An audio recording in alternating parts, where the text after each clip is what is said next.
Since its invention nearly 200 years ago, the game of baseball has long been an integral part of the tapestry of American life.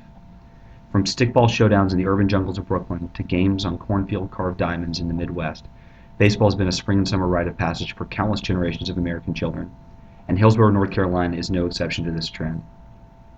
The Hillsborough Youth Athletic Association has for over 40 years been the sanctioning organization for youth baseball in the area.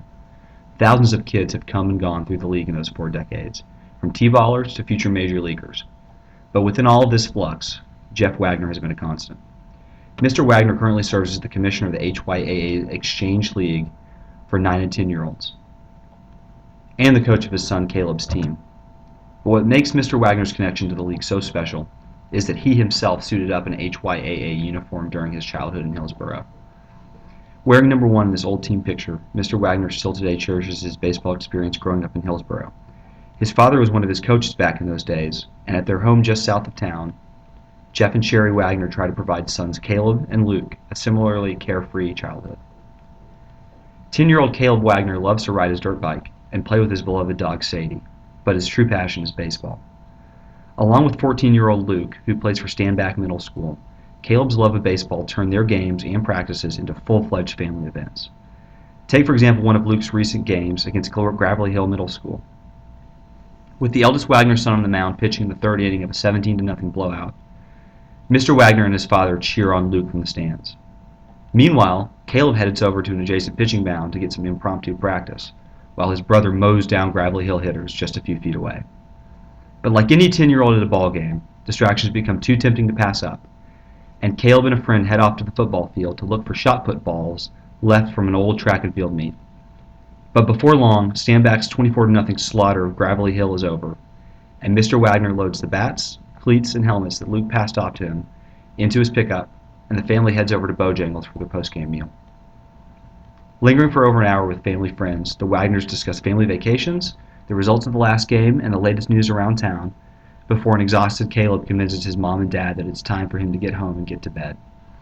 But with practice the next day, Caleb is reinvigorated and ready to get out onto the field. With opening day just a few days away, Caleb gets some infield practice and does his best to keep his eye on the ball during batting practice. But early on the morning of April 12th, the climax that each practice has been building to is at hand. It's opening day. But before the Okanichi Steakhouse team can take the field, they need to take pictures. So at 8 in the morning, the team and their parents convene in uniform for the first time at Orange High to take team and individual photos. Getting a group of a dozen or so 10-year-olds all lined up and ready to go takes a bit of work, but once they're all set, the camera fires, their pictures on record, and it's time for the family to get over to the Exchange Field off Churton Street for the opening game at 9 a.m. But getting opening day off to a successful start was a full family effort. Sherry spent the morning selling hot dogs, soda, and candy from the field's concession stand behind home plate.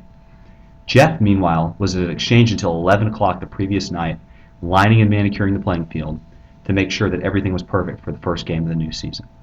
But with everything in order, and his players itching to get onto the field, Coach Wagner gives his final instructions to a surprisingly attentive team. And just like on opening day in the majors, the team lines up along the baseline for a saxophone rendition of the national anthem. With that, the umpire yells, "Play ball," and the season gets underway for Okanichi Steakhouse. Although Caleb has a tough go of it in his first trip to the plate, the team gets off to a great start early and opens up a large lead.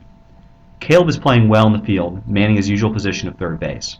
However, he badly wants a chance to pitch, and not long after the game starts, Caleb begins to ask his dad when he'll get to take the mound. Stuck in the inevitable double role of coach and dad, Mr. Wagner tells Caleb to be patient, but Caleb realizes that he might not get in to pitch in the game and gets pretty down.